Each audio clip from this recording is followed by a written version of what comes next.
ওটা আপনাকে বুঝতে হবে। তারা যতক্ষণ ভালো ভালো প্রশ্ন করেছে বিধায়কের কাছে, যেটা ভালো মনে হয়েছে, তখন তো কোনো অসুবিধা হয়নি।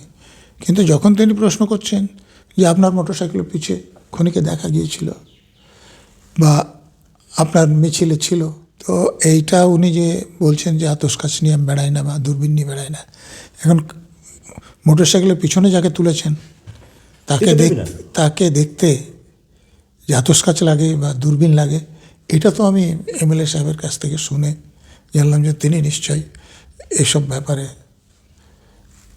এমন যোগ্য যে আমরা তার কথা বুঝতে পারছি না যে মোটরসাইকেলের পিছনে যাকে নিয়েছেন তাকে দূরবীন দিয়ে কেন দেখতে হবে বা আতশকাচ দিয়ে কেন দেখতে হবে। তো এরকম এসব কথা বলছেন কেন? তার মানে তার কাছের লোক খুন করেছেন, তিনি হয়তো ভেবেছিলেন যে এটা কেউ জানতে পারবে না, বুঝতে পারবে না, জেনে গিয়েছেন। সামনে ভোট, যতই হোক তার পার্টিও তাকে টিকিট দেবে কি না, অতএব উনি আতঙ্কে আছেন। ফলে তার সঙ্গে যারা লোক তার আশেপাশে ঘুরে ওই তোলা তুলে কাটমানি খেয়ে জীবিকা নির্বাহ করে, তাদের তো ভালো লাগার কথা নয়।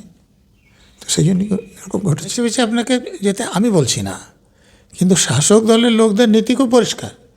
শাসক দলের লোক, সেটা সর্বোচ্চ নেত্রী মমতা ব্যানার্জি পর্যন্ত যখন কোনো সাংবাদিক প্রশ্ন করে, যেমন ধরুন এই যে এবিপি আনন্দ যখন একটা প্রশ্ন করছিল যে এই যে কালীঘাট এলাকায় আপনার পরিবারের হাতে 35টা প্লট, তখন তিনি বললেন যে এরকম ব্যক্তিগত প্রশ্ন করবেন না, এসব এটা ব্যক্তিগত প্রশ্ন, কিন্তু এমন প্রশ্ন করুন যাতে ওর গুণগান প্রকাশ পাবেন, তখন সেটা ভালো প্রশ্ন, উনি খুশি হয়ে উত্তর দেবেন।